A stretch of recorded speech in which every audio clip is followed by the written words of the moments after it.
Imagine só, quando se pensa em Japão, uma das primeiras imagens que vem à mente é a figura imponente do samurai. Esses guerrilheiros lendários, envoltos em mistério e honra, se tornaram quase um sinônimo da cultura japonesa. Filmes, livros, séries, tudo parece celebrar sua bravura, seu código de ética e suas batalhas épicas. Mas será que conhecemos realmente quem eram esses homens por trás da armadura? A verdade é que a imagem romântica que temos deles muitas vezes esconde uma realidade muito mais complexa, cheia de contradições e sombras que poucas pessoas mencionam. Vamos começar por um dos rituais mais chocantes associados aos samurais, o seppuku, ou harakiri, como muitos conhecem. Não era apenas um ato de suicídio, era um espetáculo meticulosamente planejado, uma performance macabra que podia durar horas. Imagine a cena: um samurai, após uma derrota humilhante ou uma ordem de seu senhor, preparava-se para a morte como se fosse um último ato de glória.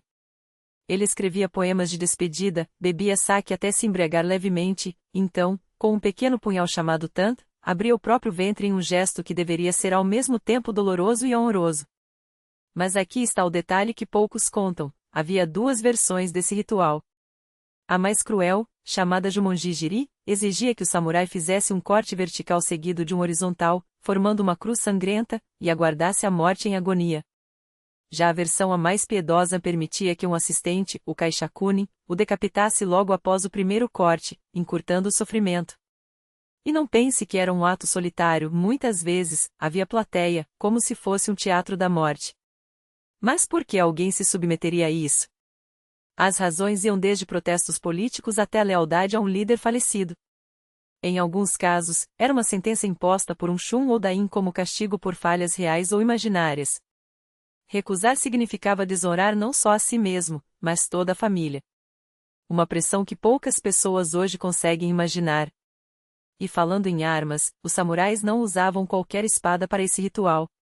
O seppuku era feito com o tanto ou wakizashi, armas menores e mais precisas do que a famosa katana, aquela que, aliás, muitos associam erroneamente a esses guerrilheiros. A katana que você vê em filmes e jogos é, na verdade, uma evolução tardia, uma obra-prima de aço que só ganhou forma depois de séculos de aperfeiçoamento. E se você acha que essas lâminas eram apenas para exibição, está enganado. Elas eram testadas de maneiras que vão além do que qualquer mente moderna consideraria ético. Um dos testes mais conhecidos era o tameshijiri, onde a espada era usada para cortar bambu, madeira ou até armaduras. Mas havia um lado ainda mais sombrio, o tsujijiri. Nesse teste de qualidade, a lâmina era usada em corpos humanos, muitas vezes de criminosos executados, mas às vezes até de pessoas vivas. Os resultados eram registrados com uma precisão macabra: quantos cortes, que profundidade, que tipo de osso foi seccionado. Alguns fabricantes chegavam a gravar esses detalhes no nakago, a parte da espada que fica escondida no cabo, como se fosse um certificado de eficiência. Sim, você leu certo, a excelência de uma espada podia ser medida pela sua capacidade de dilacerar carne humana. Agora, vamos falar do famoso Bushido, o caminho do guerreiro. Muitas pessoas o veem como um código de honra imaculado, cheio de nobres princípios como lealdade, coragem e sacrifício. Mas a realidade é que o Bushido como o conhecemos hoje é, em grande parte, uma invenção moderna. Originalmente, ele era apenas um entre vários códigos militares japoneses, como o Kiba no Mishi ou o Buki no Mishi, cada um com suas próprias ênfases. O que chamamos de Bushido hoje foi, na verdade, reformulado durante a restauração Meiji, em 1868, quando o Japão precisava de uma identidade nacional forte. Os valores samurais foram adaptados para servir ao Estado, a lealdade ao senhor feudal virou lealdade ao imperador, e depois, até mesmo a Deus, no caso dos samurais cristãos. O livro Bushido, A Alma do Japão, escrito por Nitobe Inais, é um dos principais responsáveis por essa versão edulcorada do código, e o mais irônico é que ele foi escrito para ocidentais, pintando os samurais como uma espécie de cavaleiros medievais japoneses, nobres e disciplinados. Mas e a vida real desses guerrilheiros? Durante o período Edo, de 1603 a 1867, os samurais alcançaram o topo da hierarquia social japonesa. No entanto, seu status privilegiado não significava liberdade. Tomemos o casamento, por exemplo, na maioria das vezes, era um acordo político, não uma questão de amor. Os jovens samurais não tinham voz ativa na escolha de seus cônjuges, seus pais, em conluio com as autoridades do domínio e até com o Shun, decidiam tudo.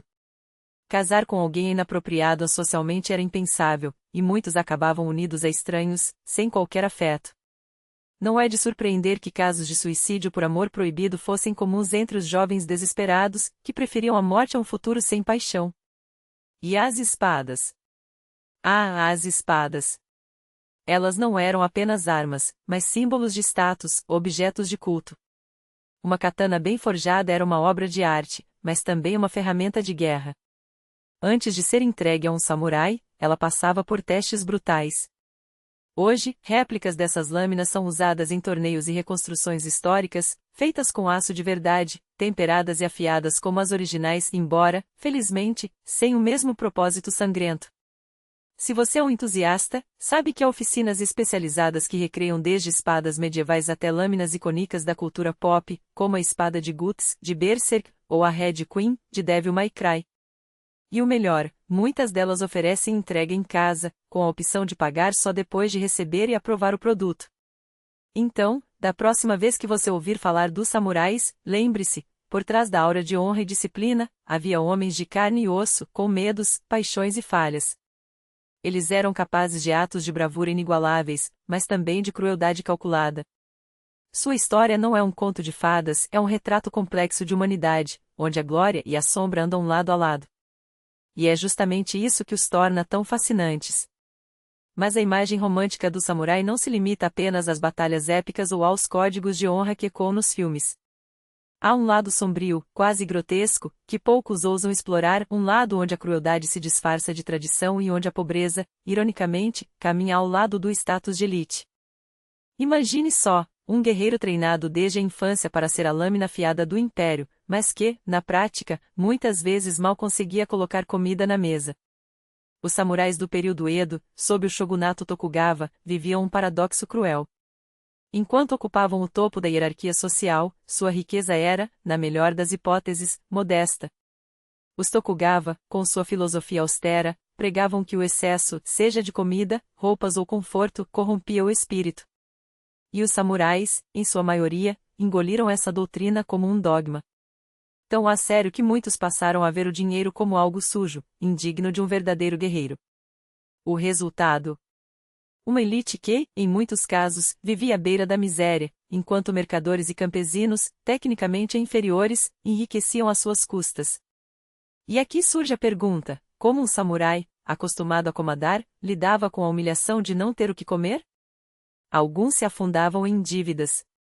Outros, mais desesperados, recorriam a métodos que beiravam o absurdo, como vender suas espadas, símbolo sagrado de seu status, ou até mesmo se tornar ronin, vagabundos sem mestre, dispostos a qualquer coisa para sobreviver. Mas havia os que, em vez de aceitar a decadência, escolheram um caminho muito mais sinistro, o tsujijiri. Traduzido literalmente como a corte na encruzilhada, esse termo esconde uma prática tão brutal quanto seu nome sugere. Originalmente, era uma forma de teste para novas espadas, um samurai cortava um criminoso condenado para verificar a qualidade do aço. Mas, com o tempo, a linha entre antestian e assassinato por prazer se apagou. Samurais passavam a emboscar campesinos, mercadores ou qualquer infeliz que cruzasse seu caminho à noite, apenas para afiar suas habilidades ou, em casos mais perturbadores, por pura diversão. Alguns chegavam a acreditar que matar 1000 pessoas curaria doenças. Outros faziam isso simplesmente porque podiam. O shogunato Tokugawa tentou proibir a prática em 1602, mas, como muitas leis da época, a ordem foi mais simbólica do que efetiva. Relatos de tsujijiri continuaram a surgir por séculos, e até o terceiro shogun, Tokugawa Iemitsu, era acusado de sair às escondidas para caçar vítimas nas ruas escuras de Edo. Para um camponês ou comerciante, sair de casa após o anoitecer era um jogo de roleta russa e as chances não estavam a seu favor. E se você achava que o seppuku, o suicídio ritual dos samurais, era o auge do sacrifício, espere até conhecer o jigai. Enquanto os homens cortavam o próprio ventre em um gesto de honra, as mulheres da família samurai tinham um método ainda mais agonizante. Em vez de uma morte rápida, elas deviam se ajoelhar, amarrar os joelhos para não cair em posição vergonhosa e, então, cortar a própria garganta com uma faca. O objetivo? Morrer em silêncio, sem gritos, sem sangue jorrando, apenas a lenta e dolorosa asfixia. Era o preço que pagavam pela honra da família, seja para expiar um crime cometido pelo marido, seja para evitar a desgraça de cair nas mãos de inimigos. Mas a crueldade não parava por aí. Os samurais também tinham uma relação complexa e muitas vezes predatória com a sexualidade. A prática do wakashu, uma tradição onde guerreiros mais velhos tomavam jovens aprendizes como companheiros, era comum e, em muitos casos, obrigatória. Não se tratava de um relacionamento igualitário. O jovem, chamado wakashu, era ao mesmo tempo discípulo, servo e objeto de prazer do samurai mais velho. Recusar-se a participar era visto como uma afronta, uma mancha na honra que poderia perseguir o rapaz por vidas, literalmente, segundo as crenças budistas da época. O medo de nascer deformado na próxima encarnação era um incentivo poderoso para submeter-se. E se você pensava que os samurais eram acima de tudo disciplinados, espere até ver como lidavam com insultos. A prática do Kirizuchi Gomen, cortar e sair impune, permitia que um samurai matasse qualquer pessoa de classe inferior que, em sua opinião, o tivesse desrespeitado. Bastava que o ofensor olhasse feio, falasse em tom inadequado ou, em casos extremos, simplesmente existisse. O assassinato devia ser imediato, e o samurai só precisava declarar o motivo perante um tribunal onde, convenhamos, seus próprios servos ou amigos poderiam atestar sua versão. Claro, abusar desse privilégio tinha consequências. Um samurai pego em mentira poderia ser executado de forma desonrosa, com a cabeça cortada e seu nome apagado da história. Mas, na prática, a linha entre a justiça e o assassinato legalizado era tão fina quanto a lâmina de uma katana. Então, o que faz um guerreiro quando a guerra acaba? Quando o mundo avança e sua espada se torna um peso morto. Alguns samurais, desorientados pela modernidade que se aproximava, encontraram refúgio em atos de rebeldia vazia. Cortavam o cabelo de forma escandalosa, vestiam-se como bandidos e formavam gangues que aterrorizavam as ruas. Sem inimigos para combater, voltavam-se contra seu próprio povo. Os saques, brigas e violência gratuita se tornavam sua nova guerra. Afinal, o que é um samurai sem uma batalha para lutar? Um homem perdido, armado até os dentes e com nada a perder. Eis que os samurais do período Edo, esses outrora nobres guerreiros, agora despojados de propósito, inundaram as ruas como uma praga de aço e desespero. Lá, uniram-se a outros filhos de famílias ilustres, jovens tão perdidos quanto eles, para formar bandos grotescos, verdadeiras aberrações sociais. Os Kabukimono eram o pior pesadelo dos tradicionalistas, uma seita de escândalo que cuspia nas regras do Bushido, trocando a armadura pela extravagância. Suas roupas. Uma afronta visual. Tecidos chamativos, cortes absurdos, acessórios que mais pareciam troféus de um saque do que símbolos de status. Seus cabelos, antes arrumados com precisão militar, agora caíam em mechas desgrenhadas ou eram raspados em padrões vulgares, como se cada fio cortado fosse um grito contra a ordem. Mas não era só a aparência que os definia. Seu comportamento era uma orgia de excessos. Bebiam até desmaiar, envolviam-se em orgias públicas, falavam em um jargão incompreensível, uma mistura de gírias de rua e provérbios distorcidos, como se a própria linguagem precisasse ser profanada. Imagine uma gangue de punks do século XVII, armados com katanas em vez de correntes, assombrando os becos de Edo como demônios de um kabuki degenerado. Eles não roubavam apenas por necessidade, faziam isso pelo prazer sádico de humilhar, de provar que as regras não se aplicavam a eles. E quando não estavam aterrorizando comerciantes ou estuprando a moral pública, ocupavam-se em guerras territoriais contra rivais igualmente depravados. Do outro lado da rua, os shakumono, os cavaleiros das ruas, fingiam ser a antítese daquele caos. Supostos amprotiores do povo, esses grupos misturavam samurais decadentes com plebeus ambiciosos, todos unidos sob a bandeira hipócrita da justiça. Usavam longas espadas como símbolo de autoridade, que na verdade serviam para intimidar, raspavam as costelas do cabelo até a altura das orelhas, um gesto que imitava os guerreiros de antanho, mas que, na prática, só os fazia parecer caricaturas e exibiam tecidos caríssimos jogados sobre os ombros ou amarrados no pescoço, como se a riqueza pudesse disfarçar sua natureza de bandidos organizados. Em teoria, deveriam defender os fracos. Na prática, extorquiam, espancavam e ditavam leis com a mesma crueldade dos kabukimono, só que com um verniz de legitimidade. E assim, Edo transformou-se em um ringue sangrento onde essas facções colidiam em batalhas que não tinham glória, apenas derramamento de sangue. As ruas, outrora palcos de procissões solenes, agora ecoavam com o som de lâminas se chocando, gritos de dor e o riso bêbado dos vencedores do dia. Era o crepúsculo de uma era, samurais que já não serviam a senhores, mas a seus próprios demônios, jovens que trocaram o código de honra pela adrenalina do crime, e um império que, sem perceber, já estava podre por dentro. Até que, como tudo na história, chegou o momento em que a conta teve que ser paga. O ano era 1853, e o último shogun Tokugawa morreu sem deixar um herdeiro à altura. O vácuo de poder que se seguiu não foi um suspiro, foi um terremoto.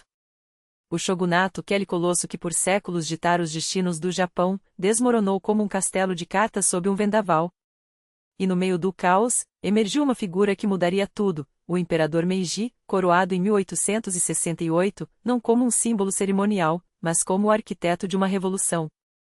Sob seu reinado, o Japão foi arrancado à força de sua bolha feudal e atirado no turbilhão da modernidade. Indústrias surgiram onde antes havia rosais, navios a vapor cortaram as águas onde outrora navegava um junco, e, o golpe mais cruel, os samurais foram declarados obsoletos. 2 milhões de homens, 6% da população, viram-se de repente sem função, sem salário, sem razão de existir. Alguns, os mais sortudos, foram absorvidos pela burocracia nascente, trocando as katanas por canetas e tornando-se engrenagens de um sistema que os havia traído. Os demais, condenados ao ostracismo, a vagar como fantasmas de uma época que já não os queria. A restauração Meiji não foi um renascimento, foi um enterro. E os samurais, aqueles que outrora haviam sido a alma do Japão, foram as primeiras vítimas a serem baixadas à cova.